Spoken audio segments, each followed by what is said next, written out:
Hello, hello, world. Good afternoon, everybody. Um, Hold on a second here. If I can figure this out. Can you still hear me, Matt? Hear me okay? Doesn't look like it. All right. There's some reason I get echo, some reason I don't. Or some days I do, some days I don't. In any case, today is June 20th, and it's 5 p.m. Central European time. I can see Mialis is in the chat room. Thank you, Mialis. Today we're here to talk about going global, building SaaSes for global environments. Do you want to reset? Yeah, why don't you log back in and see if that helps, okay? All right, let me log back in 10 seconds. See you guys. Okay. Let's see if that sounds better. Sounds better on my side. I don't know, maybe something going on, feedback on his side. How's that? That better? Let's see. In any case, doing some research for this subject, we can see that the market's changed. Or I should say, how do we go to market with SaaSes is changed. This is always so frustrating. In 1998, or before 1990, it took about 11 years for people to go to a secondary market. From 1998 to 2001, we saw that drop to about 5.5 years. Then in, just see if that helps a little bit.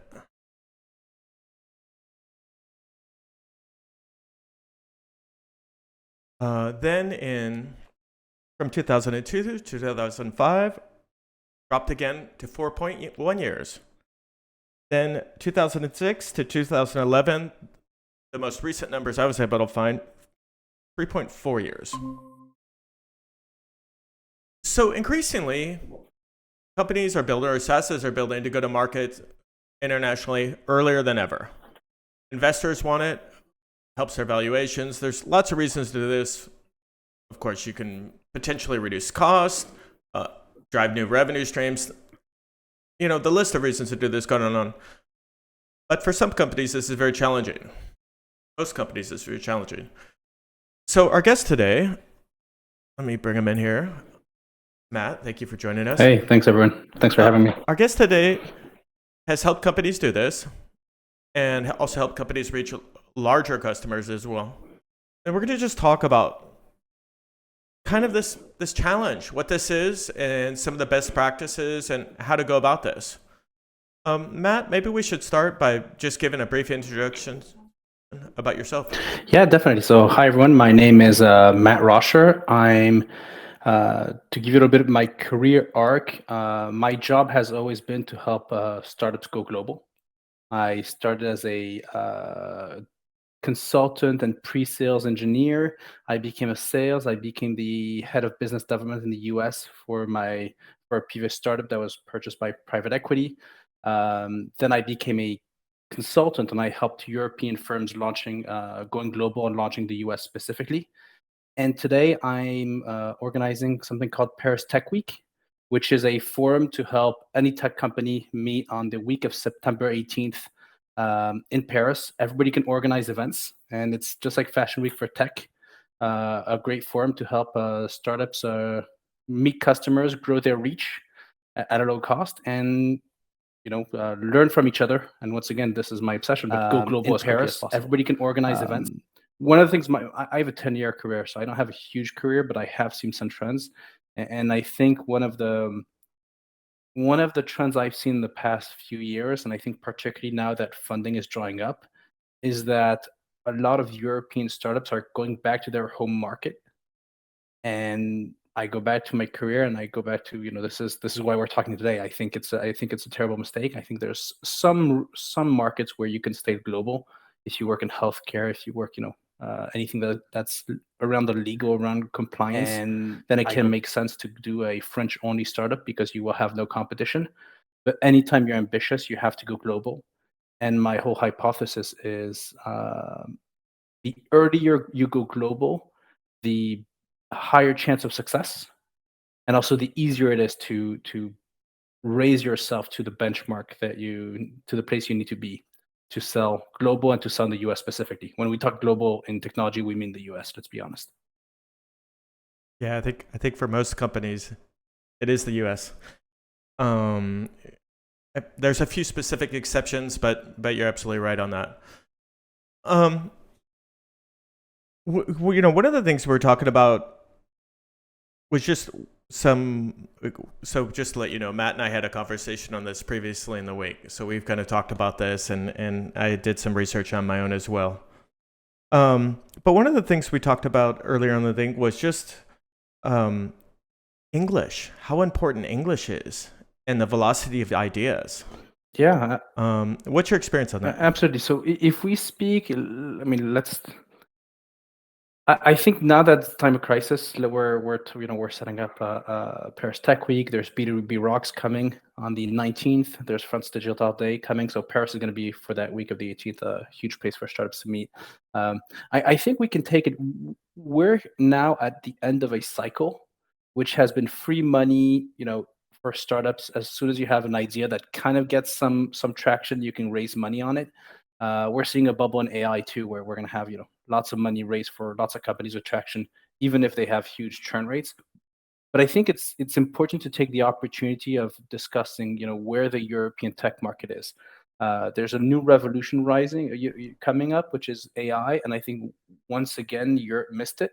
Right, we've been missing trains again and again, and in my view, there's a few reasons why. But if we focus specifically on Southern Europe, and I'll say Southern Europe starts with France, which isn't exact, but I think one of the things, if we say why aren't startups going global, the number one unspoken reason I see is that the level of English of the co-founders isn't sufficient to go abroad.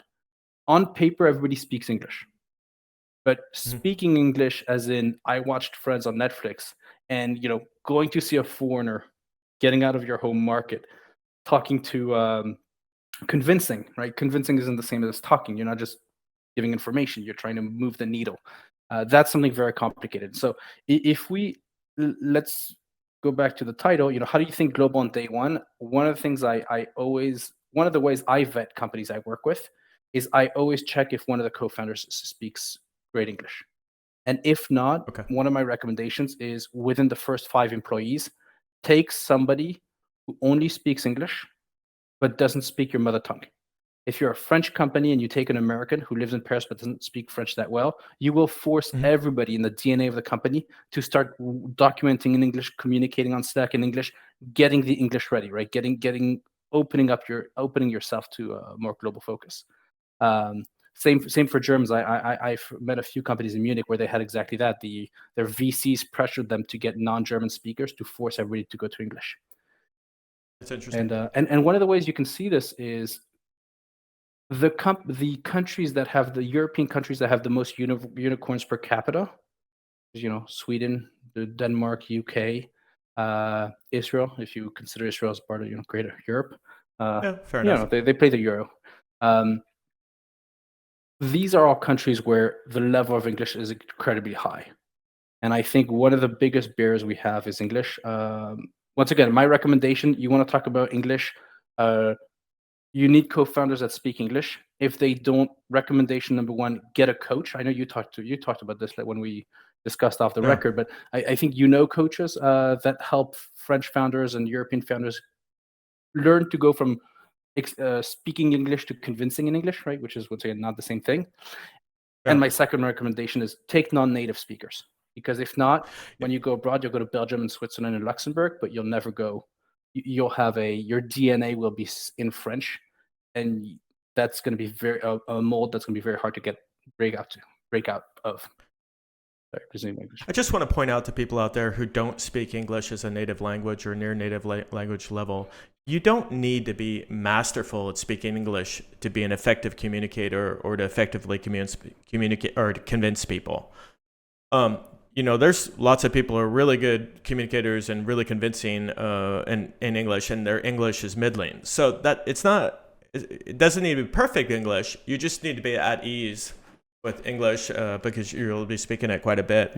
It was interesting while I was doing research at this. I was looking at a company that helps companies localize their product. And I was looking at their language on their website, on their blogs, and I'm pretty sure it had been translated from another language because it had a lot of mistakes and it looked like the English isn't very good. And already you're kind of like, just in the back of your mind, you're kind of like, when you see that many mistakes in a single blog, you're kind of like, And I think there's also beyond just English as a language, there's a culture of communication, which is in the United States. And this is good and bad in some cases, but people tend to be very direct. They tend to get to the point very quickly. Even in meetings, it seems to go right to business. I've noticed in meetings, it tends to focus really like, okay, line item, and it's just very quick. And it's like anything other than line item, yes or no, we move out of the meeting because and so there's also just a culture of working. Absolutely. You said I just want to touch on this. You said that you think Europe missed out a little bit on AI. Why would you say that? I hadn't heard that expressed yet. What's your thought on that? I feel like every time a new technology trend comes, something very disruptive, it cannot come out of Europe. And to prove it, if you take, there's a great AI company that raised a lot of money that everybody's talking about, which is Mistral AI. And from what I understand, all the co-founders had to go work for American companies to prove they knew they were good at what they were doing before leaving to get VC funding. But they're more like a Silicon Valley spin-off that happens to be located in Paris than homegrown, European tech firm. There's multiple reasons for this. Let's go back to English. I have a theory for particularly why the French don't speak English, and I'm not a specialist in different countries, so I can't tell you why, if it's the same reason everywhere. But I think one of the things I always tell French French people who are self-censoring, is the way I would call it. They don't go after English markets because they fear their English is bad. I think one of the failures of the French education system is this fear of looking stupid. Because if you speak and you make a grammar mistake, the teacher will bash you, right? And we spoke about this. I grew up in the United States. You have kids who speak perfect English. They never get 20 out of 20 in English because how would they, right? The teacher's not going to give them a great grade, even though they probably speak English better than their teacher, I'm guessing. And I think the self-censorship is a massive issue. This fear of trying something and looking stupid, fear of losing face is the way I would put it. And that's something you have to break. I think in the US, in the Anglo-Saxon world, which is leading in technology today, there's really a culture of try, fail, and learn. And there's still culturally in Europe a fear of failure. It's changing. It's easier to be an entrepreneur today than it was 15 years ago. But still, you try to, even if you want to raise VC money, it's much easier if you say, I'm creating Uber for Germany than inventing Uber. The risk takers, we're not a risk-taking continent. I think we like a certain level of action. And I think investors work like that. So why is Europe missing AI? I think that level of fear, the same reason why we don't go as global as we should. I think that is also stopping disruptive innovation. It's actually stopping. You always have crazy, inspirational, great people coming out from everywhere, but they get 10x less opportunities in Europe than they would in the United States, and at least in Silicon Valley, and that is true today, to this day. The second reason, there's another. This is more like politics, but there's another reason to this, which is there's no capital markets in Europe, right? So we have a single market for industry, right? If you build a car and it can drive in Malta, it can drive in France, right? But for anything related to technology, to data, for example, you don't. You have European laws on data, and then every country regulator is going to analyze the law and however they feel, right? So to put it Hmm. simply, if you're a social network, go to Ireland because there you'll have a judge who'll be much nicer than you than if you're in France or Italy. Italy blocked ChatGPT a few weeks ago. And that notion of having Right. 27 regulators who kind of read the law however they can, I think is quite disruptive. Um, there's also something really silly, which is we don't have European financial markets. So bankruptcy law is per country, right? There's no federal European bankruptcy law. There's no, anything that has to do with commerce is country by country. So there's protections for, like, for industry. I go back. If you have a Renault Clio and you get it certified in France, you automatically can set it on the 27 other European countries. It's not the case if you're raising a VC fund, right? If you lend money to a company in Cyprus and the company goes bankrupt, how do you get the money back? Depends on the country you invested it in, right? And what that creates very simply is it creates, when you have a good idea that's quite disruptive, something that's too risky is Hmm. will not be reachable by reachable by European financial markets for a simple reason. They're going to take, you're an insurance company, you have $100 billion, right? You're going to take your top 1% and put in super risky things, Right. VCs, startups, right? Now, if your Hmm. fund is 100 billion because it's French size, then that 1% is going to be a lot less than if it's a American retirement fund that's going to be $1 trillion. That 1% is much bigger, and that impact is going to be much more powerful.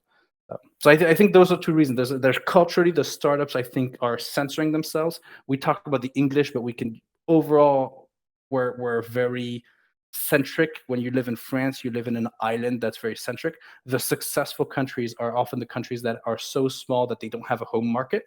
If you start a company in Holland or in Denmark or in Sweden, like, on day one, your home market will not allow you to eat. Therefore, you forget about it. When you start a Yeah. company in France or in Germany, oh, 65 million people, like, that's nice, huh? I can get a nice profitable 100 people company before I think of abroad. And that self censorship is problem number one. Problem number two is, if you're crazy enough to have a good idea and you're in Europe, to this day, move to America is the default choice for a lot of engineers. Well, that's my wife is going to be really sad to hear that because she wanted to live in France. So if I tell her we got to move back now. Listen, we talked about successful companies that have done this really well. Aircall comes to mind. Yeah, absolutely. So They were really successful. Why don't we talk about them a little bit? absolutely. I think so. We just talked about the negative, which is self censorship, Right. etc. But let's talk about the positive. I think we do have, what we need as an ecosystem is less companies that are local, right? If you have a Mhm. local French company that gets bought for $10 million, and you have an entrepreneur that goes on TV and he's very happy, I'm happy for him that he made money, right? But I don't think it grows the Sure. ecosystem. However, you do have real leaders. And Erica for me is a success story. I don't know them personally. I've never met them.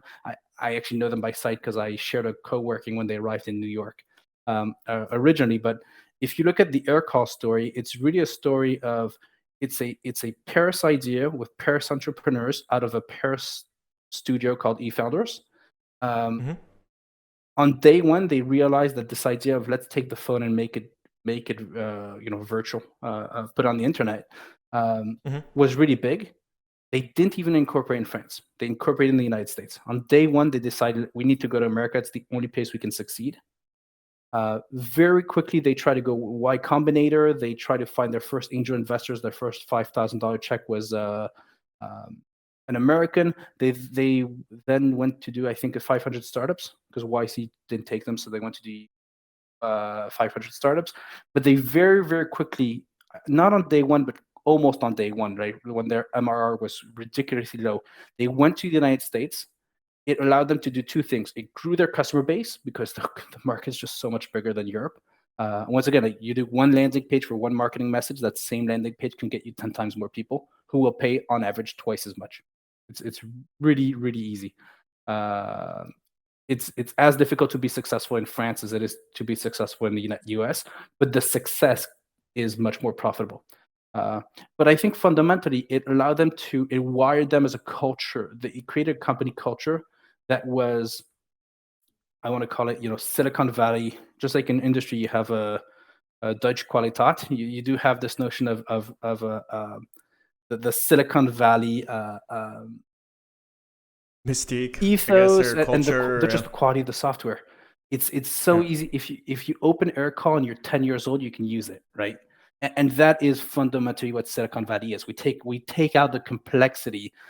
Silicon Valley doesn't invent software, yes, but I think it's a lot about packaging the software to make it available to the masses. Like that's in my view where the know-how of Silicon Valley comes from. And Aircall really succeeded in that. But they stayed Parisian. They still have a huge Paris office. They're still French. Like to my knowledge, they didn't take their U.S. passports and burn their French passports. Right? They're very French, but they decided on day one that the opportunity was so big, it was worth throwing yourself in the Champions League, to put it simply.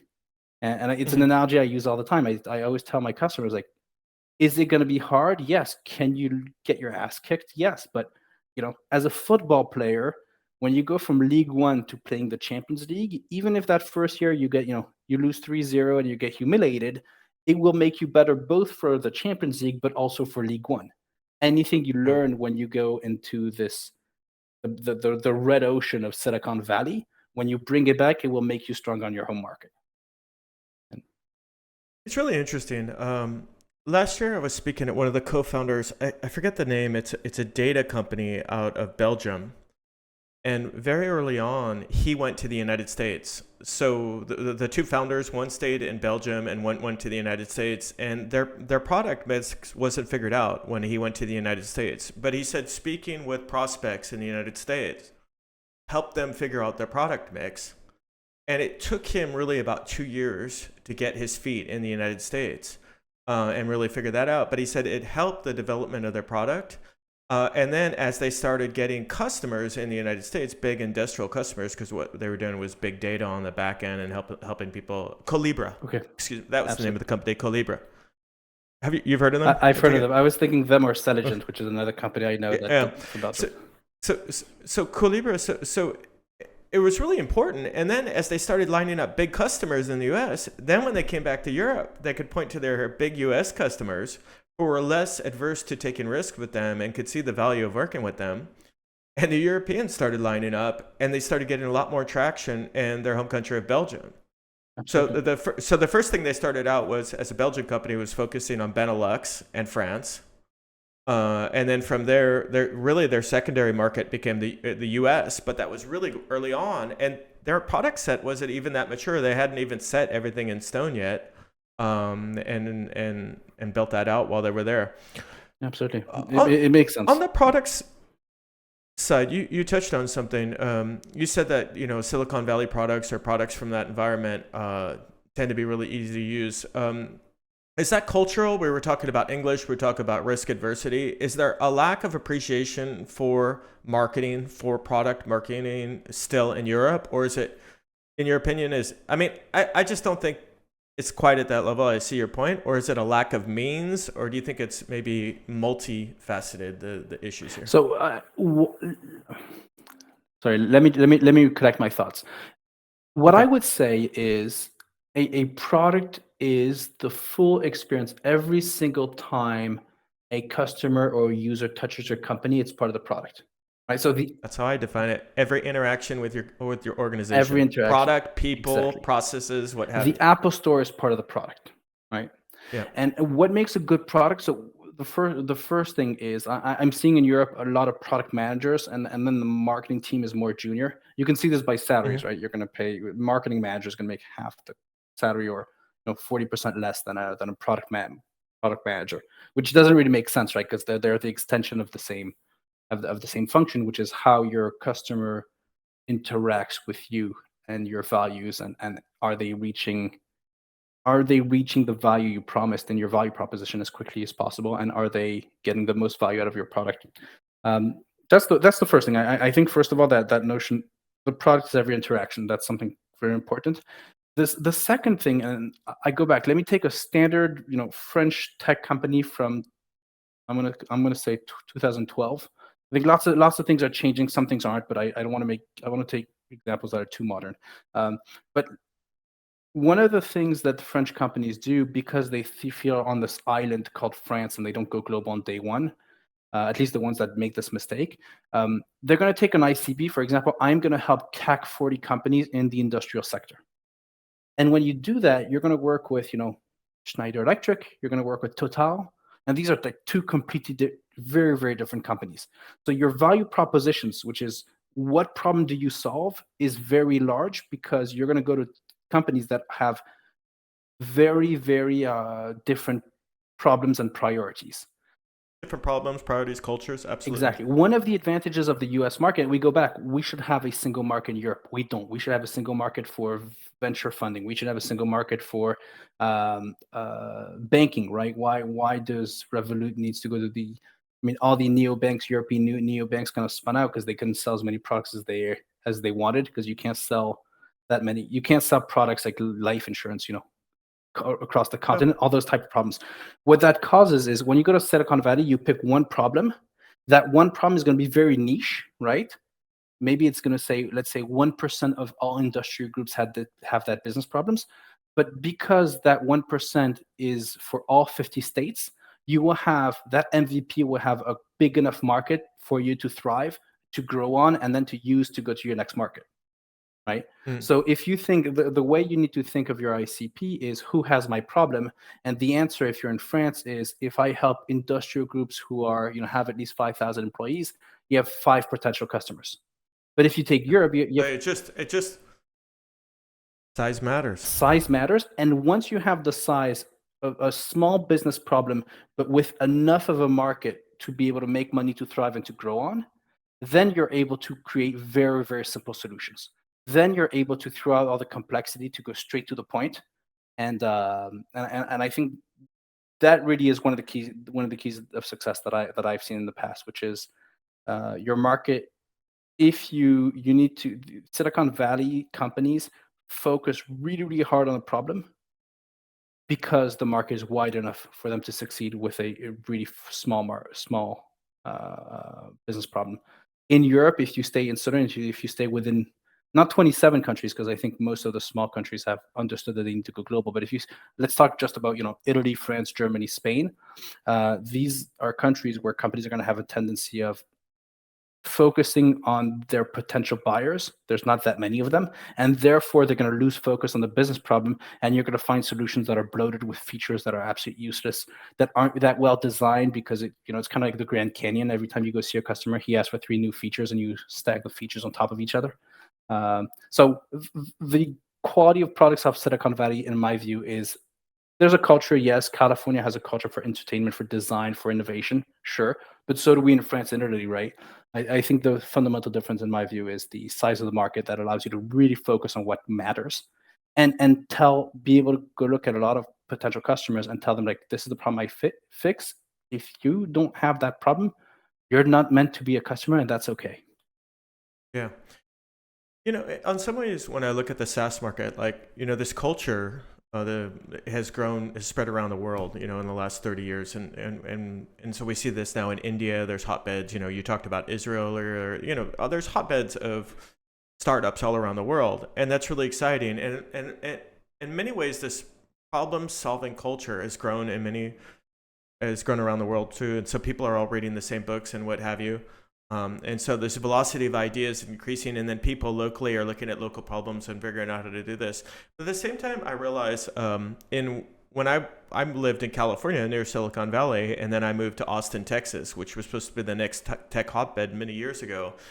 And even there, you could see that there was a huge cultural difference from Texas to California. I mean, Texans, they didn't have the marketing acumen that we had in California, or the people that really that culture of audacity.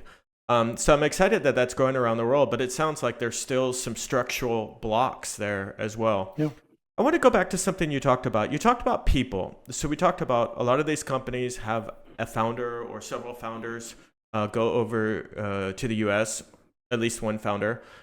We talked about maybe bringing over English-speaking personnel that don't speak the native language or the local language, so that the company is forced to adopt a more English-centric culture. Sorry about that, France. Boy, there's going to be a lot of angry people in the Académie Française there. And then I guess the third thing is that once you start onboarding people to go to a country, what are the key people to bring on board early as you go to the U.S. market, since we're talking about that? So look, the success I've seen, there's different stories. There's different companies have different, different strategies. But one of the things, first of all, is if you're in Europe and if you are in Europe and you want to go to the US, my recommendation would be to build as soon as possible that global team in your home office. Like, Mhm. for multiple reasons, but one of the things is if you build a US office, right, that is far from Paris, for example, and the Paris office don't have internationals, the distance plus the cultural miscommunication are going to cause problems. You need to have Yeah. bridges, people who are, 1 foot on one culture, 1 foot in the other, on both sides of the Atlantic, to be able to, not create seamless communication, because with time difference and distance, it's never as easy as being in person, but to smoothen that out as much as possible. Um, the second, I mean, the first person I would bring, for example, is if you are creating a startup, I would have your head of marketing be a native English speaker, preferably who speaks some French, but not that much. There's no reason today, in my opinion, to have French marketing, even for the French market. And for a very simple reason, if you're a startup, you're looking for innovators and early adopters, and these people are all hooked to the English media channels and the English, uh, English tech news, English blogs, etc. They read English every day, right? There's some cases where that's not the case. For example, if you're saying swile, which is like a ticket Yeah. restaurant, maybe it doesn't make sense because you're really talking about a French problem that it's really a regulatory invention of France that doesn't exist anywhere else. I think it exists in Belgium, but that's about it. Yeah. But once again, the first, if you have the first, if you're looking for a good candidate of who to bring as a native English speaker, your first marketer is a good idea. I Mhm. always think it's important to have developers in English as early as possible. Okay. Why? Very simply, I used to work for a French company, great developers called Easy Up. I loved it there. I had a great time. But the developers were all French, to the point where the Mhm. documentation were partially in French. Some of it was translated English, which means absolutely impossible to understand. And if you open the Yeah. source code, you would have French comments because they developers talking to each other, typing at the same time, pushing on GitHub, French comments to make the code visible. And as soon as Right. we went global and we had developers in the US, in South America, it became, we had I want to call it a language debt to solve.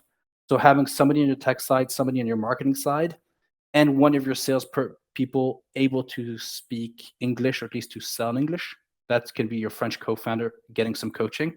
If you have that, you should be closing business in America from France. There's no justification. You go, once every month or once every 2 months to the United States. Before you raise money, you put $1 million or $2 million on the table to go to New York or California. These are expensive places. Salaries are high. Test your go-to-market, find your customers, but you should be able to do so from France or from Europe. Yeah. We have one advantage in France, by the way, that I've seen historically, which is we have Paris, and Paris has a very, has a nice soft power. If you call an Mhm. American student who's bright and wants to find their first job, and you tell them, "Hey, you want to come work in Paris for a year or two?" There's a lot of Americans who would be willing to do that. A lot of Yeah. Americans who don't come to Paris because they can't find jobs, right?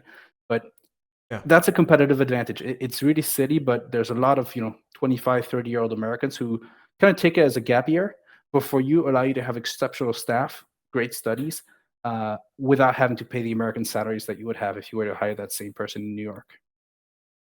Yeah, there's two things that's really interesting about what you. There's a lot of stuff I could go over stuff, but the founder of Colibra said that it was really important to have a founder or a very senior person in the U.S. And he said you can't manage those people remotely, and if you don't have someone closely connected to the founders over there, it's hard to manage priorities. Absolutely. Because they have their priorities and then HQ has their priorities. And you really need someone who is able to kind of sift through that and figure out what needs to be done where and when. And so he's like, you just can't develop in the US without having a very, very senior person over there. He said early on, if you just want to send someone to explore, that's fine. But once you like establish offices, you really need to have somebody who's there.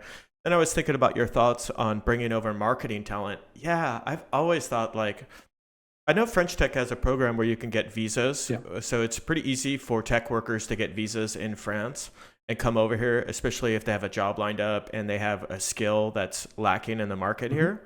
But I don't know how much visibility that has in the United States. But yeah, I think there is some real soft power there. I mean, and I think even people that are like of the age of having a family where they're like, okay, I've been grinding 60, 70 hours a week now for the last 10 years. I've, made my title and I've made some money and maybe I'd like to go take, not an easier year, but, a more interesting or a couple more interesting years over in France. I think that's definitely that. Some experience, right? You bring your Um, kids, you put them in the French school. They learn French yeah, for a year or two. I know. I forgot his first name. Reed, the CEO of Netflix. He actually did that. He was CEO of Netflix, but he moved to Italy for a year or a year and a half yeah, with his kids. He decided, like, I want them to see something else in the US. Let's do it, right? So because he was the yeah, CEO of Netflix, it made it easy. I'm sure he has, the company has a private jet for yeah. him, but And lots of yeah, lawyers. and lots of lawyers, right? But I'm sure once again, you have in Europe we do have a soft power that allows us to attract talent from global talent. Um, Hmm. and we should use that, right? We should use that to once again globalize your team as early as possible, because if you do, it pays dividends so fast, and if you don't, there's always either debt or a self censorship that builds up in the company. I mean, I've seen great companies with great technologies that were European, and European meant France, Luxembourg, Switzerland, Belgium, but only the French speaking Hmm. sides of each of those countries. And you're gonna Yeah, okay, it's kind of that's kind limiting. of limiting. Um, I think we came up with a new term. So there's the idea of legacy code, and now we have legacy culture. Yeah, Um, absolutely.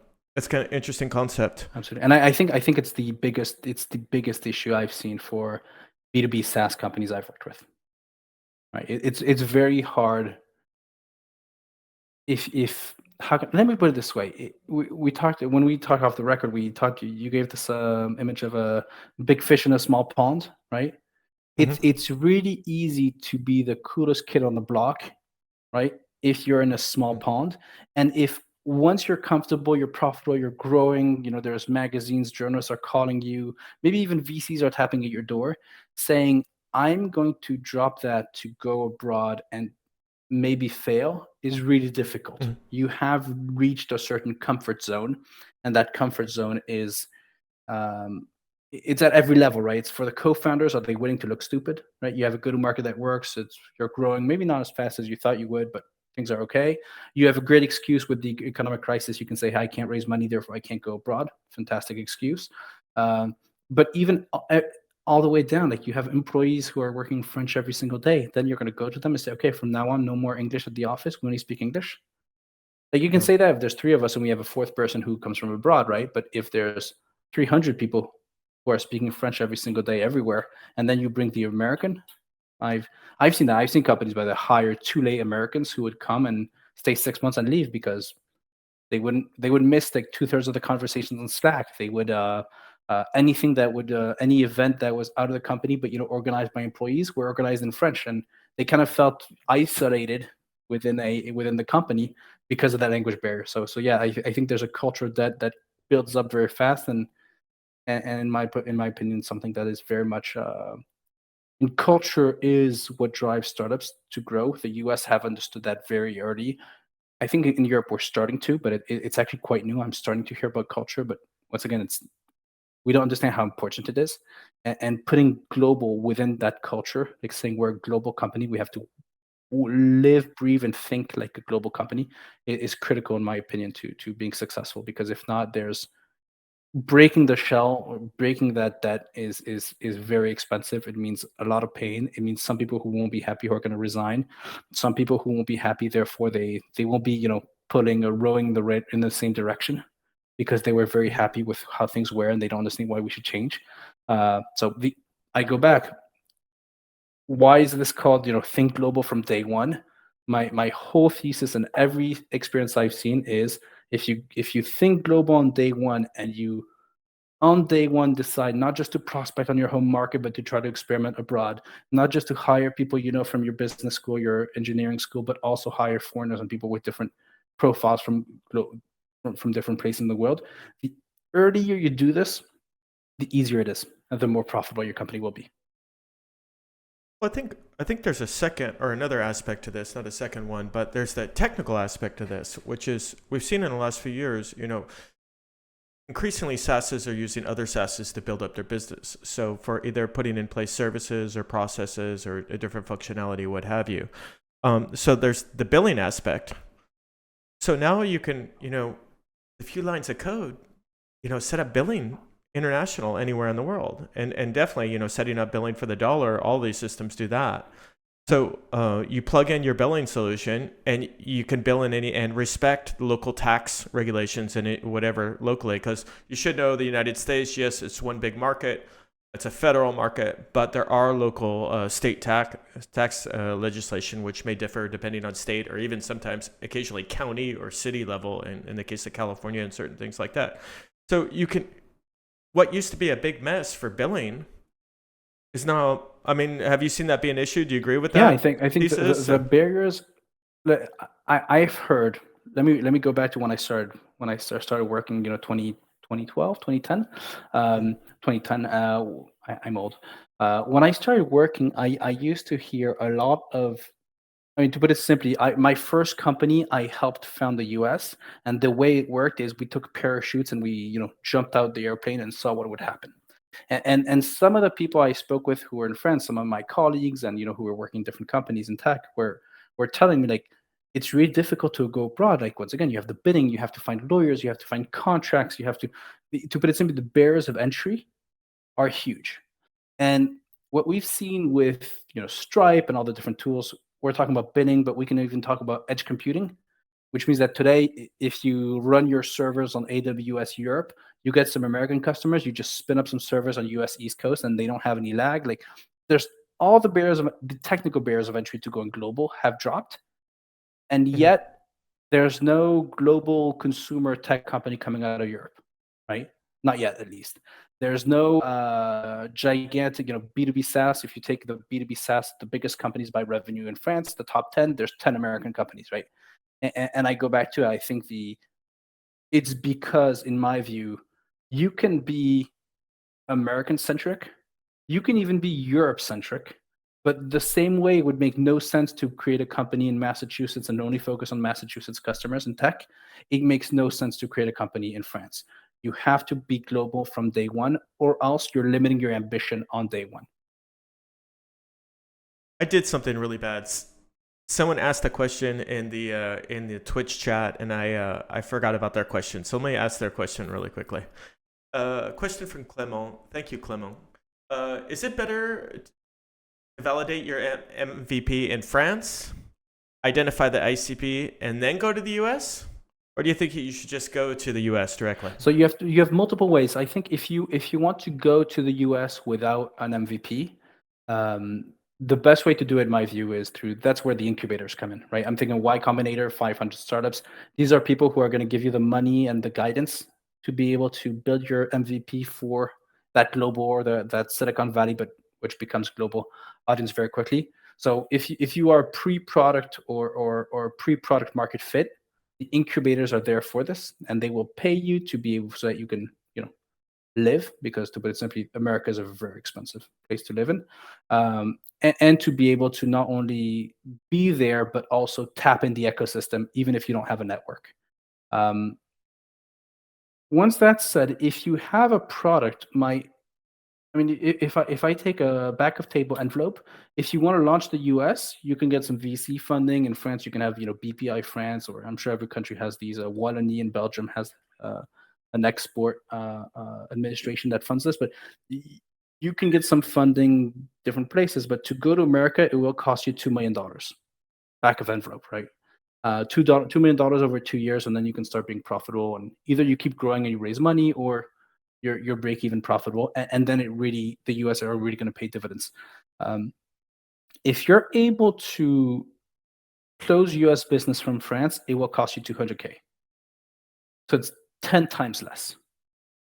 My Yeah. whole my whole business, I worked as a consultant for the past 3 years, has been to say to European customers, let's budget $200,000 over 12 months, and let's experiment as many things as possible with your existing product in the US. Let's go to trade shows, let's meet people, let's do some landing pages. Uh, let's do everything we can so that we only set foot in the US once you have your first 10 customers. So it depends on price point, but let's say your first Yeah. 100K of ARR. Your first how can I say this? You need your first customers, but you also need your first go to market, right? And the go to market means I have these 10 customers, but out of the 10, I tried 550, however many different ways to reach these customers.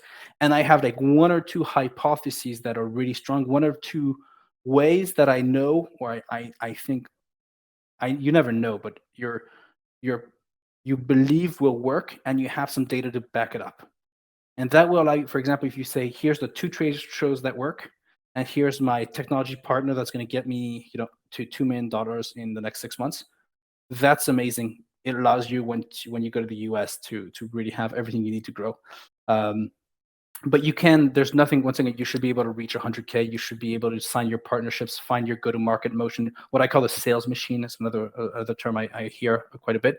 But you have to start defining that before you go to the US. Um, it will allow you to. Why do you need that? I mean, there's multiple reasons why, but you save money. I think that's important, but it's actually not the most important.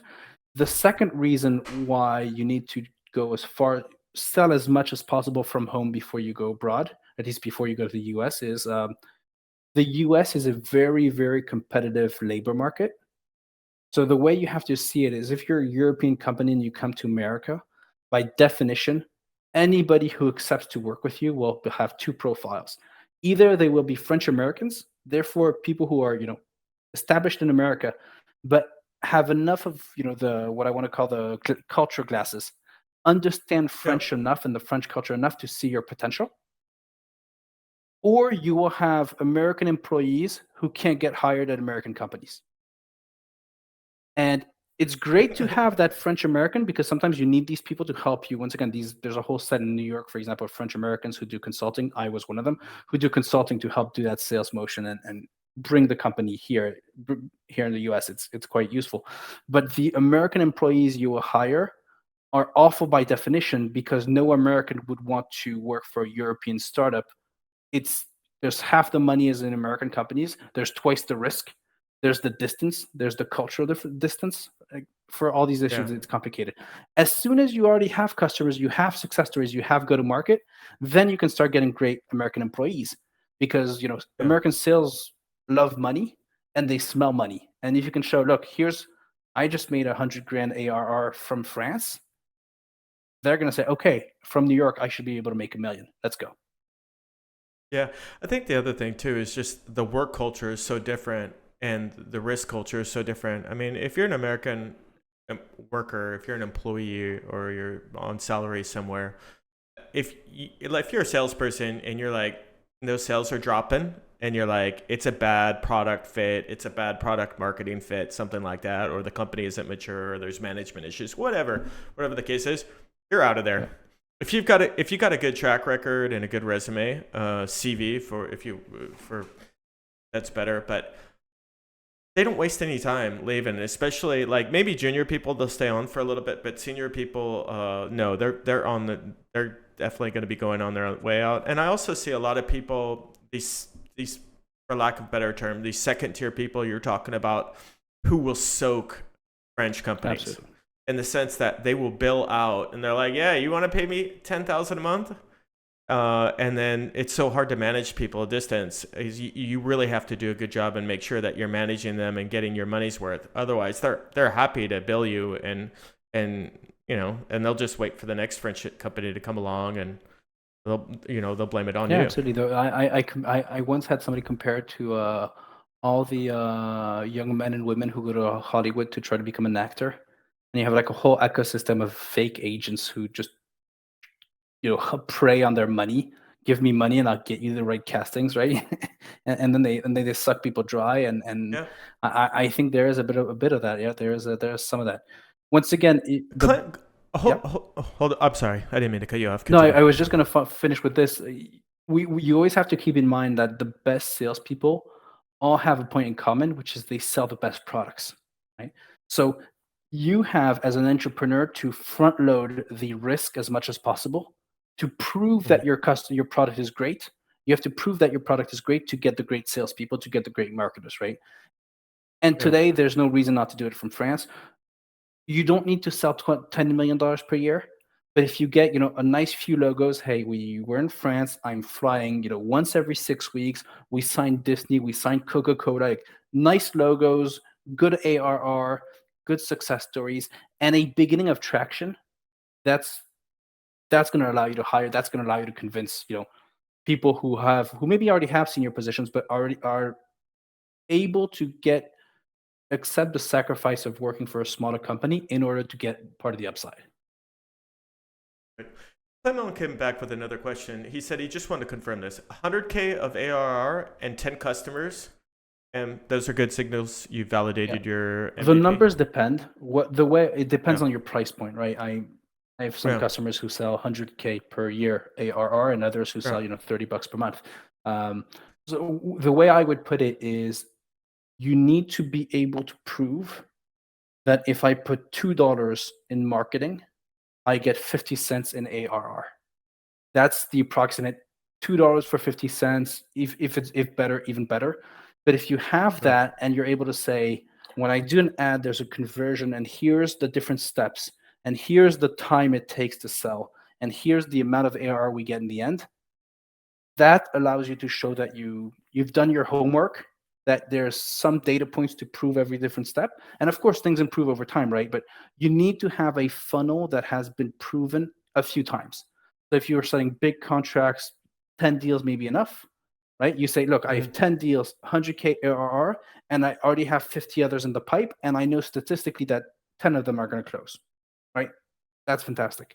Um, if it's smaller price point, you're going to have the metrics are going to be different. But once again, write out your funnel for the US with data points to prove it, not just made up. Like you can say, here's how I did, here's how I went from 10% conversion to 30% conversion for this step, etc. Mhm. And as soon as you show some visibility and you prove profitability in the end, where you prove that there's a once again there's a big upside, you succeed. So 100K is the number I took. I think we reached maybe a bit more than 100K before we started hiring Americans back in my previous firm. But yeah, it really you can't ask somebody who's really good at a really well paid job to leave for nothing. So you have to prove some funnel and you have to prove the potential. And proving means showing data and showing success. I think the other part of that is there's been a shift in the VC community, just the investment community in general. They were really focused on growth. I mean, you look at companies like Twilio that got these, it was a unicorn and got these massive investments. And their whole focus was grow. They're grow your market share, grow your market share. And now that the conversation is really turned to what's your path to profitability. Yep. So I think that those metrics, and that makes me think of a guy called Ben Murray, who's really does a lot of really interesting posts on LinkedIn. And Ben talks, he's a more on the financial side. He's got all these great metrics he puts together. So he talks about average cost of Mm-hmm. service. So, basically you want to show that, your cost for adding customers is going down and your cost for providing for those customers are going down. And you were talking about structural issues with the European market and the European market being balkanized with so many different language and regulations. It's really hard to get your cost of service Yeah. lower. So that presents just structural issues for even successful SaaS going forward, which is like, how do you maintain the same profitability as a US company Absolutely. um, going forward? It's so challenging. There's still a lot of issues with Europe as a market. And I get your point about culture too, because after being in France for something like 20 years, although I speak French really well, culture is still an issue. So Yeah. culture is really a key. I think so. Look, I think the difference between 20 years ago and now is that now we have success stories that showed the way. The first Yeah. one was the first big one was Criteo, right? But if you look Mhm. at Algolia, if you look at Aircall, if you look at I have 10 other names. I can't think of them because, of course, when you need the names is when you forget them. But we do have the success stories. What I do Yeah, believe is the companies that we had a set of companies. I don't want to make any enemies. I think every success is great for French tech and French ecosystem. But when you have a set of companies that succeed because of a regulatory umbrella, right? So anybody, yeah. I could take, the accountants software, the payment, the salary SaaS software companies we know, Swile. Swile, Payfit, Penny Lane. Like these are people who will never have a U.S. competitor come in because no Yeah. American in his right mind would ever try to It's too understand. It's niche. it's it's It's too niche. niche. So it's Yeah. fantastic for them because it's really profitable, but it Mhm. doesn't move the needle technologically. It doesn't, and I think these niche markets are going to run out very quickly, right? We digitalized the French administrative state, right? Great, not exportable, right? I think one of the reasons why Payfit's valuation was crazy is they literally said, "Hey, whatever we're going to do in France, we're going to do in every 27 country in Europe."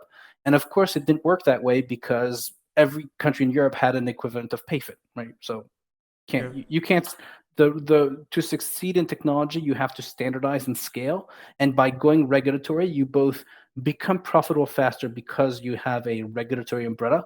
Once again, no American, no German, no British is going to learn the French employment law because they're not crazy, right?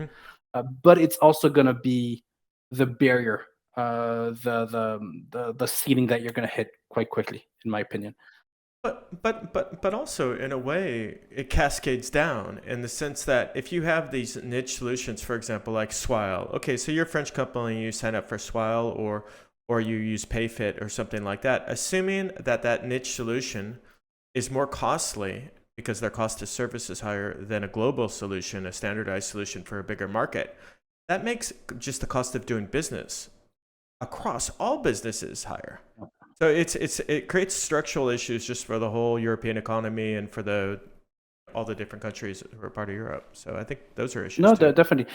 Once again, the difference 20 years ago being a global company, I think the first one was Business Object.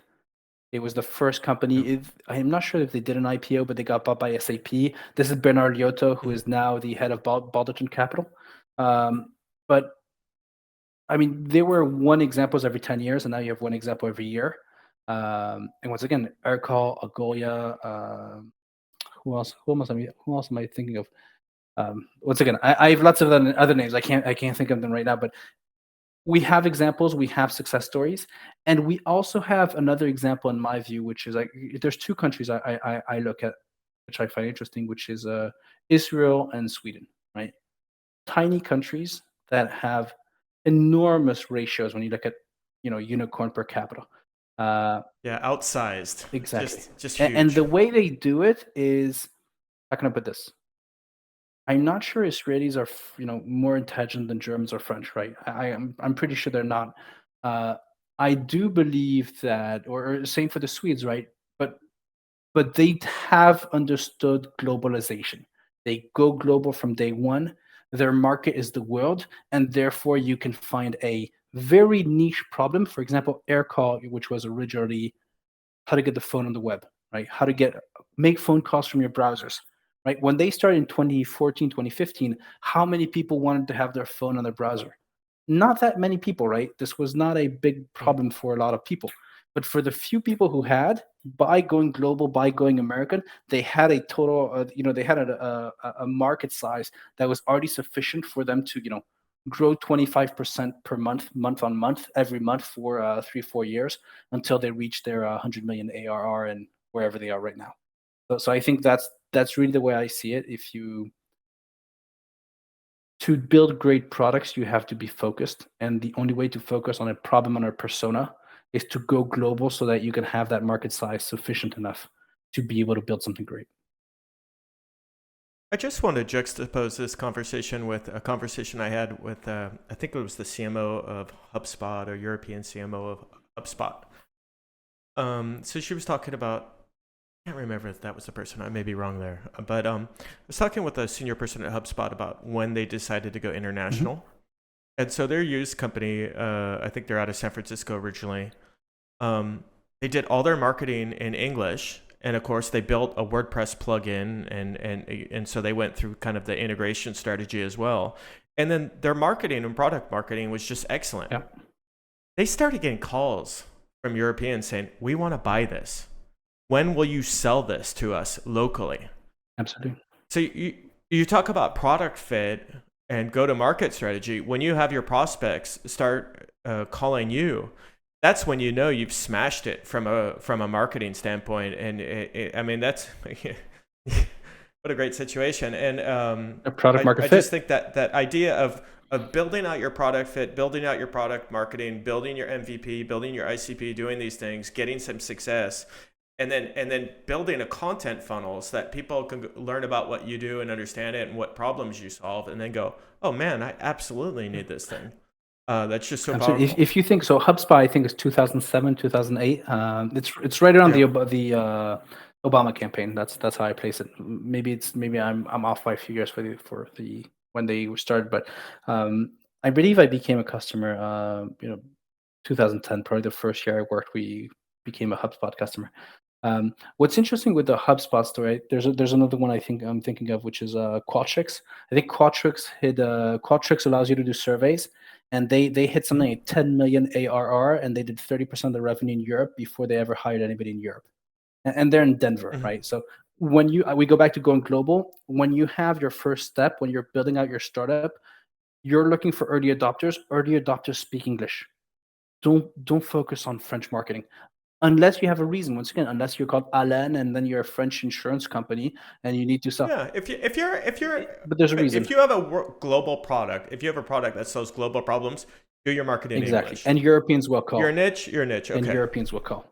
The Yeah. second thing you have to understand about Silicon Valley is, so I think, I mean, there's a history of Silicon Valley. There's great research institutions. But from my sales guy side, what I see from Silicon Valley is really focused. They're really focused on problems. That's how YC built something people want, right? They really focus hard on problem, and it allows them, because of the market size, you can have a very specific persona, but your market is so big that you have enough people to grow, right? Imagine 2007 had you created a software for content marketing in France. How many people were looking for software for content marketing in France in 2007? The idea is probably a dozen. I don't know. Well, I don't know, but you have also the cultural issues. Let's say it's bigger than that, but you have the cultural issues, which is getting access to money. Who has access to the budget? So someone's got to pay for this thing. You're taking a risk, so it means you're going to go out. I mean, I used HubSpot at a company, and I had to go to my manager and said, we need this. So that was a personal risk, and so that's like you said, that's an issue too. So no, I think those are all issues, but. Absolutely. And if I can add, I think the third thing is, maybe it's not a dozen, maybe it's 100. Okay, there's 100 people in France in Yeah, 2007 who X number. could be interested by content marketing. There's going to be at least 1,000, if not more, in the US. So that's already like a good Yeah. market. And then the third component that I think we don't talk about in Silicon Valley is Silicon Valley is also a PR machine, right? We talked about Belgium company. I could argue, I don't know anything about music, but let's say Angèle, which is the big French-speaking artist, really successful today, is more talented than Ariana Grande. Possible. Let's say it's the case. Let's admit, right? Right. The problem with Angèle is that Angèle lives in Brussels and Ariana Grande lives in Los Angeles, right? Which means that when Ariana Grande was 17 and put out her first album, it was playing in radio stations in 200 countries in the world within a week. Whereas if you're a French artist or French speaking artist, Celine Dion was the same. She came from Quebec to Paris. Then she was really successful in Paris. She decided to go to America. Like it takes you 20 years to do what a 17-year-old allows you to do in 2 weeks, because you have the PR machine that is going to push out your ideas across every corner of the world. Everybody in the world knows Elon Musk. Is he the most smartest, brilliant person in the world? I have doubts. I don't think so. But he's very inspirational. But there's also the distribution machine, the media machine that's going to push it. And so there's something that we didn't talk about, but I think we also should talk about, which is, this is actually starting in France, by the way, with France Digital and different ways of passing best practices and Mm-hmm. the ecosystem sharing information and teaching itself. But Mm-hmm. if you're selling a developer tool, that is used by every developer in France, you may have a few customers in Germany. If you sell a developer tool that is used by every developer in Silicon Valley, every developer in the world is going to be downloading a version to try it Or because know it, yeah. everybody's or know it or hear about it. This is exactly how Slack worked. Why did we use Slack in Europe? Because every time I had a friend coming back from Silicon Valley, he would go like, "Oh, you guys don't use Slack here? Oof, I go, you're old school." And that's that ecosystem is going to broadcast information globally at a very quick rate.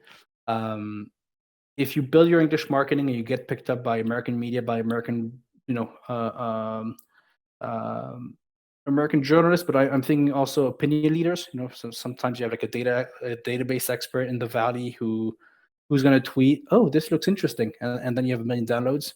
This is the story of React.js, by the way, which came out of Facebook, but when Facebook pushed it, like literally everybody laughed about it, and then it took a few, two or three people on Twitter to say this framework looks really interesting, and now React is running probably every major website that we use, or at least a good 50% of the websites that we use that are interactive.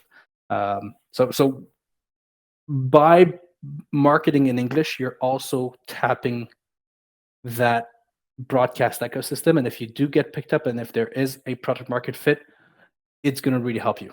An American Silicon Valley talks about your French product. The probability that a German customer will hear about it through Silicon Valley is higher than if he were to hear about it just through Paris. I think it goes back to our New York analogy, which is if you can make it there, you can make it anywhere. Completely. So it just goes back to that. I don't want to. I just want to go back to this. So we've been talking about bets.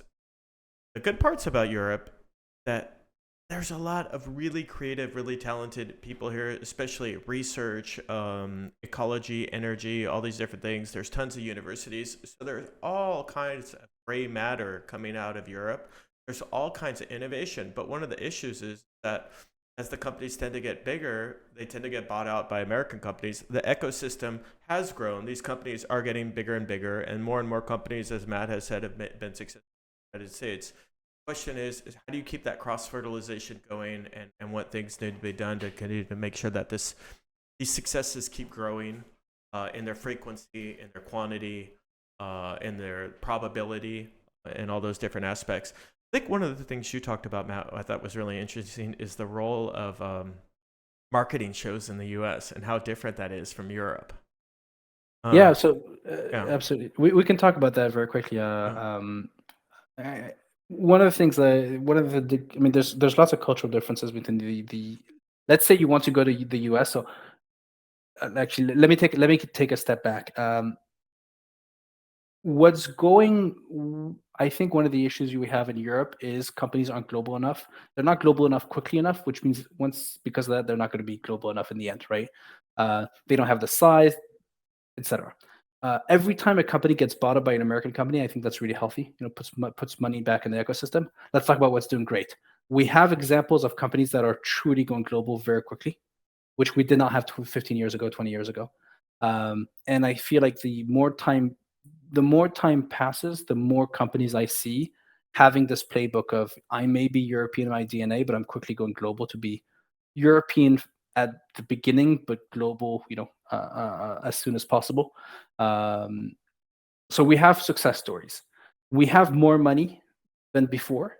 Yes. Even now, we're having a crash. I don't think we're going to fall as deep back as we were before we started, right? So, since at least, especially in France, the UK is different. UK already had money, but in France we have money, which we didn't before. I feel like the culture part isn't, we have examples, but we're not there yet. There's a lot of French companies that call me and, who speaks English here? Well, nobody speaks English in the office. Oof, this would be hard for me to help a 25 people company if out of the 25, none of them speak well enough English to sell in English. So that's the difficulty. And then once you have, the key to that is, everything's going in the right direction. I think we need to go global faster. And one of the ways you go global in America is trade shows. I think it's a side note, but it's very important. Let's say, Clément, you want to start looking at the US. How do you start? I think there's something. This is one of the first things I explain to every European company I meet. There's a difference between trade shows in Europe and trade shows in the US, which is in Europe you have little islands. For example, if you take Paris, lots of people meet. There's associations. You have people from your school that you meet. I mean, there's lots of ways to meet. And France, UK is very much like this too. Are countries that are hyper centralized. If you take Germany and the Netherlands, it's less centralized, but still, it's small. It's small countries where if we're rich, powerful, and we know each other, we can take a train. We can meet each other during a day, right? So the trade show in Europe has become sort of a festival, kind of like a music festival, right? I feel like VivaTech is a little bit like that, which is at VivaTech that just finished, that was last week. We're celebrating tech, and my feeling is that in Europe, or at least my feeling, no, I know because I've seen the numbers, right? But whenever you do a trade show in Europe, you get a lot of branding. A lot of people know your name. You meet a lot of journalists, but you don't sell, and you don't sell anything because the CEO of the CAC 40 aren't at VivaTech because they're more important. They have better things to do, right? If you go to the US has structured itself completely differently. Why do we build a trade show in Las Vegas? Because Las Vegas has, enough room. Literally, the hotels are big enough to have 100,000 people come in. Yeah. You have a few. New Orleans is also like that. New Orleans has a lot of big trade shows because they have a huge convention center and the hotel space. But you have these cities where that are all in the middle of the US that are going to have They're giant hotels. Giant hotels, right? Exactly. Phoenix, same thing. Phoenix has so many conferences. I used to go to the BI, the Business Intelligence and Analytics Summit every year, which was in Dallas, Texas. Why? Because they literally have an event. They have a place where you have convention center plus hotel for 50,000 people. It doesn't even exist in Europe. And the reason why we have that in America is because there's so much economy. There's so many businesses that are spread out so far. It's too hard to meet. So everybody flies in from all across the country for a week and meets. What it means is if you go to the Business Intelligence Summit, BI and Analytics Summit that is organized by Gartner every year, you will meet every CIO, every COO, and every BI head of BI for the biggest 3,000 companies in the US, and they're all coming with $1 or $2 million checkbook, even if it's not objectively, like psychologically, they're all willing to spend a few $1,000,000 to test things. And that means that the function of the trade show is very different. And if you try to go global, I don't care how many people you have in your company. You think you need to go global. I think the first step I would push before trying to network your way through meetings. I see some French companies try to do that. Go to the trade show. Find out what is the number one trade show in your business Sector, area, yeah. in your sector. Yeah. And go there, because in America, you will meet people with money. If you do the same thing in Europe, you will meet interns and journalists. It's true that in the United States, like if when in France, like I have the opinion I work with my son on his startup idea, and if you have a great idea, people say, oh, that's going to be really hard to do. If you can talk to people of all levels in the United States, and they're like, that's a great idea. So just even the language, they're like, yeah, if you had an MVP, I might even try that out or something like that. So just kind of the appreciation for how we look at problems and stuff like that. Not to poo-poo on anything, but it's very interesting. What about, I think we're going to be running out of time here. This is such an interesting conversation, and I hope, I hope everyone else benefited from this as much. I really think this is interesting. I think what's especially interesting to this is, I don't know if anyone can appreciate the irony here, but you have an American living in France asking a guy who spent about his last 10 years living in the United States, a French guy, who spent the last time about what it's like doing business in the US. So there's a little added irony there as well. What about customer service, like tech support, things like that? How do you recommend like a European company deal with that? Because you can't do, in many cases, you've got like, your 5-9 uptime. Okay, that's one thing. But then on top of that, you need to be able to provide tech support 24/7. So how do you see companies dealing with that, or have you had to work around that? Yeah, so there's different things. If you're in B2B SaaS, you're always gonna have tech support. I think the first thing you need to do is plan for it. I can tell you stories, but I've had one story where I was at a customer who was a gigantic financial institution, our biggest customer in the US, and all of a sudden the software crashes. And it actually didn't crash. We installed the software on their servers, and it crashed their whole server, which was even funner. Um, and I called France, and it was probably like 5 in France, like 5 p.m., 5:30, right? No one's there. It was a Wednesday, and no one was there. And then I had the personal cell phone of a guy at the tech in France, and he told me, oh yeah, look, Thursday's off. The whole company, we all decided to take Friday off to do Le Pont, Yeah. so we'll be back on Monday. And I was literally physically at the customer thinking, oh my god, how am I gonna get away from this? And actually, funny anecdote, I was a pre-sales, right, which means I'm not a developer, right? Yeah. I opened the code on the server and I started typing things in front of the customer for an hour and a half, pretending to know what I was doing. I had no idea what I was doing. And then I said, like, look, this is really difficult, and I think it's probably on your side. I think it's probably your server who's having issue. This doesn't come from us, and that's how I got away from it. I mean, I felt humiliated. I kind of saved it by pushing the ball, saying that we had to meet with their team that was in India, who was managing their servers, etc., to play the clock. But what I remember from this is thinking, thank God I'm French and the company sent me and I'm on a visa, because had I been an American, I would have resigned on the spot, right? Like you feel very lonely. Um, so there's multiple things. The first thing is for tech support. When you go abroad and you start there will be a time when France has to manage U.S. tech support, or Europe. I'm talking France because Europe. we're Yeah. in France, We say France. but you will always have a transition, and it is what it is. So you just have to know. And then if you have people who have to stay, work late, etc., pay them really, really well. Uh, you know, you can say if we call you for if we call you an hour, you have to come and an hour after 5 p.m. Particularly since it's until 10 p.m., right? So if you have young people in the company, they're all out and about anyways, right? But if you put somebody on call, pay them really well. Don't pressure them. Like, tell them if you are on call, you will get rich. I think that's really helpful. The second thing I did is, as quickly as possible, we set up an incorporation in Colombia. We wanted to have English speakers, but we wanted to do North America and LATAM on Latin America on the same with the same office, and we put them in Colombia because they're on the central U.S. time zone, so they can take support for all of the U.S. Texas is the place usually. Exactly. United States as well. So when we first launched the U.S., we went to Texas before New York because we didn't know if our customers would be in California or in New York. So we spent 2 years in Texas, tried everything, saw that Wall Street had a great product market fit, and that's when I moved to New York. Yeah. But yeah, so we set up tech support to keep it cheap. We put it in Colombia. It was much cheaper than the U.S. still, and we thought it was better to have. We paid huge salaries for Colombia, a little bit lower than the US, but we had top class, really smart people. Whereas in the US, once again, at the very, very beginning, if you're trying to hire US employees, you often get the second tier because the first tier don't want to join you. And then the third thing that a lot of companies do is when you want to go from 9 to 5 to 24/7, which as soon as you sign big contracts, your big customer asks you, you sign JP Morgan. JP Morgan is a 24/7 company. You are 24/7, right?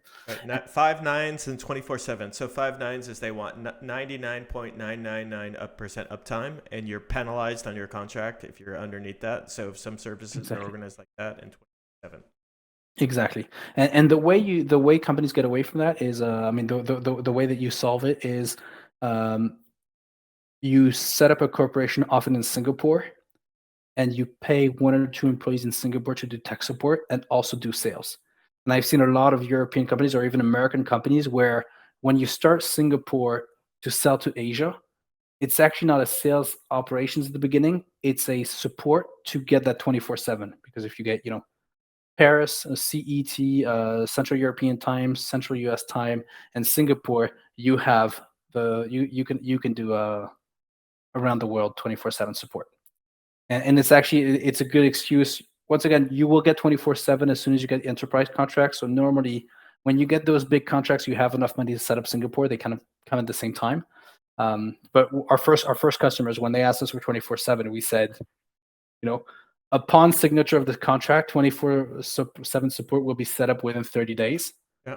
And it agreed. It allowed us to negotiate that little time difference to be able to set up the operations in Singapore, and then we could go around the world and at least answer questions. Particularly, the contracts don't say you need to get everything fixed 24/7, because that's not the case. You can't. But they say you need to be working on it within, maybe it was within 5 minutes, 24/7, or something like that. There's a Yeah, but saying it was a it's an term. extra long 4-day weekend and you'll come back to it on Monday, that's going to be a hard conversation for your local people.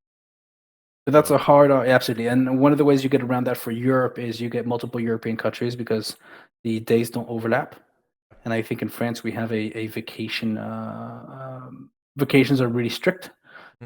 Whereas in the UK, once again, you have to pay for it, right? But if you pay a guy well, he doesn't care if he skips an off day. Particularly for your younger audience, I know that it's more difficult as soon as people have children, because they're kind of fixed by school. But yeah, the if you can work with it. My rule, if you want to for tech support, is just to plan for it. There's nothing worse than having a tech issue in America and saying, "Uh-oh, who do we call?" Yeah. And it doesn't cost a lot to talk during your COMEX with your co-founders, with your employees. We're gonna launch America. Here's the 3 customers. When we get those first 3 customers, if they get a question, how do we make it work? Do we do a round robin? Do we do a bonus for anybody who answers the question? If nobody answers the question, who has to answer? Like, just setting up those rules, talking about it is solve. You will have the problem anyway. Might I as well think that's plan great. for it. It's a product issue. It's a product marketing issue. I mean, Yeah. if you're doing that, at some point you're gonna have to make a decision, and all the adults at the table are gonna have to pull the trigger on something to figure that out. But it's not something that can't be overcome. I just want to give a couple anecdotes on the U.S. employment market. I thought this might be interesting. For Europeans, this might be very different. We're kind of, the culture in the United States is kind of like an at-will work culture. So when you hire people, there's typically no job contract. Typically, you just kind of have your conditions that you set out, which may be called out in kind of like a document. It might be similar to like an MOU or a round of understanding, you hours, blah, blah, blah. And then people can be let go like tomorrow. You come to work and they have a box on your desk and a security guard in there, and they're like, "Yeah, thank you for your time. Thank you for your contributions. You're going to be successful at your next job." And that's the conversation you have, and that's how quick it is. And so employers treat employees like that in some cases. Didn't work out and what have you. But typically they don't like to do that, because training an employee, getting them to understand your products, your services, so much time and effort, that there's usually a good relationship there. But also employees are the same way, which employees are pretty sure they can always get another job. So if they don't like your company, they're like, "You know what? I may take less money to go somewhere else," or they may stay on there if they're a fighter, and they may work with you, but they'll be like, "But as soon as I find a better job, I'm out of here." And they'll quiet quit you. So there's issues like that. And then the last anecdote about that is, I remember many years ago, I tried to hire an admin in Austin. At the time in Austin, Texas, there was under 2% unemployment. So the executive admin, who was kind of a lower level position for our company, and we were lucky to have one, she wanted stock options. And so, you're like, you're basically a glorified secretary. You don't get stock options, but the market decides. You don't decide. If she can go get stock options for the company, more power to her, and that's how things work. And so there's no real set rules of like how much you pay, or like in French we have a coefficient for like what your level is and what rights you have. All that stuff really doesn't exist. All kind of just word of mouth and stuff like that. Listen, thank you so much for your time. Before you go, we have our 4 questions from Roki. We're going to try and do a little promo video from this. Okay, Sure. You ready for your 4 questions? So try and answer these quickly. So give us a funny anecdote from your career. I think the anecdote where you're talking about typing fake code to keep the customer happy. I think, yeah. So funny anecdote is, I was at one of the biggest financial institutions in the world. Our software was, had crashed. And tech support in France was off because they were doing Le Pont. They had the Thursday off, and then they had the Friday, because who would want to come work on Friday?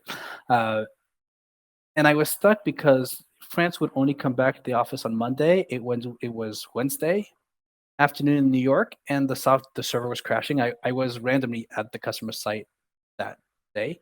And so I sat on the computer, pretending to type code. I had no idea what I was doing. You had the black screen of the server, of the commands, Yeah. just typing away for an hour and a half, pretending I was doing something before I got Perfect. up and I said, look, I think we need to coordinate this with your team in India. We need to book a meeting because this is too serious.